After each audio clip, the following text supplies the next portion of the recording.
Hi, and welcome to the Audio Healing Mission podcast. This is Ultimate, your friendly neighborhood clinician. And today's episode is Vibrational Journeys with Natasha Cartwright.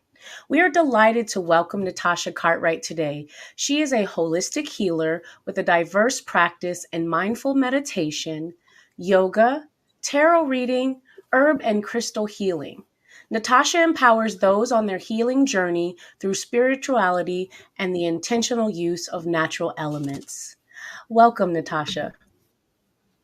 Hello, thank you for having me. Thank you for your presence. Before we dive into your spiritual and healing work, could you share the last book you've read or currently reading, and or what has been captivating your interest on TV or online recently? Well, recently, the book I use all the time is this book right here. I've been using it for 3 years now. And this book breaks down the physical healing with herbs, and it also help with physical representation of healing. Like, so you can make tea, you can make tinctures, you can make ointments out of this book. And the second book that I use a lot of for spiritual healing with the crystals is this one right here. It lets you know what intentions the crystals already have from being made from the earth and how they can heal your body with through vibration. And what has captured me on TV is I noticed that a lot of spiritual stuff has been popping up on TV, especially in movies. So the last movie I watched was on Netflix, and I want to say it was the Three Body Problem. And I liked how they incorporated the universe and spirituality in the mix of that movie and letting people know that this stuff is actually real. So that's the latest stuff I have done so far. And this is another herb book that I use that helps with the spiritual healing with the herbs Awesome. so Thanks far. for sharing. So you said what was on Netflix? It's called The Three Body Problem?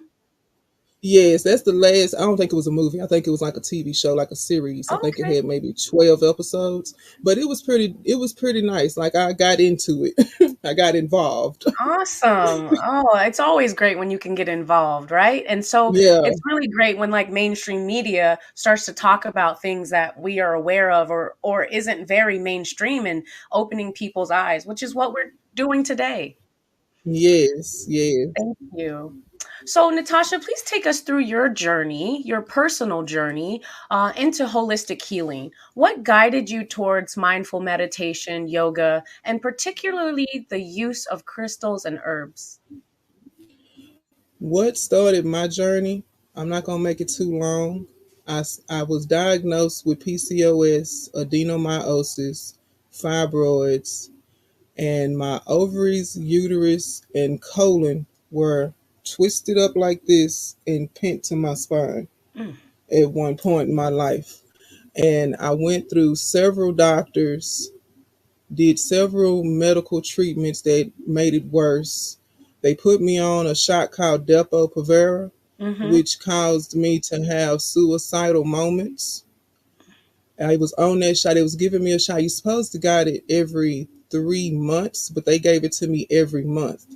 So by the end of it, I had like 2 years worth of the medicine in my body. It made me balloon up to 400 plus pounds.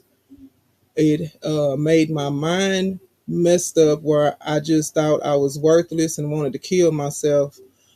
And my husband stepped in. I'm grateful for him because the doctor suggested, after I kept telling her that I was still in pain, she suggested that I get a hysterectomy. Mm. And at this time, I was 32, I believe, or 33. I'm not sure. And my husband went off on her at this point. And he was like, "We getting another doctor. You crazy." Okay.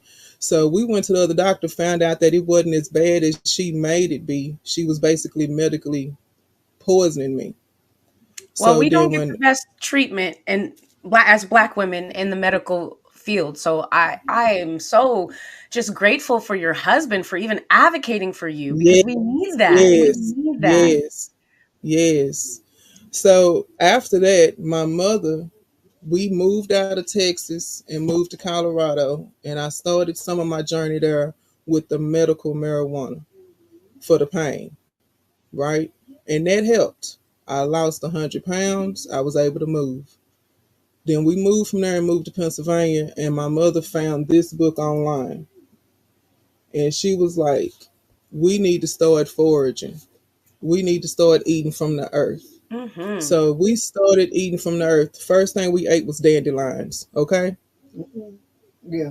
So my mother went out, her and my husband, because at this time I could move, but not as much as I move now. So they was out there plucking up all of the dandelions they could find. Right. We call them weeds, right? We get rid of them in Yeah, our landscape. exactly, exactly. And a dandelion is a powerhouse of nutrition. Okay, when I tell you the dandelion can help you lose weight, it can help you lose water weight, it helps with your heart, it helps with your brain, it detoxes your blood, it fixes everything. You can use the flower, the leaf, the root. The whole All of it. entire plant is edible. All of it. The root can replace coffee. Mm. The blossoms taste like squash blossoms if you fry them in a batter. And you can also make what my mama call sunshine in a bottle.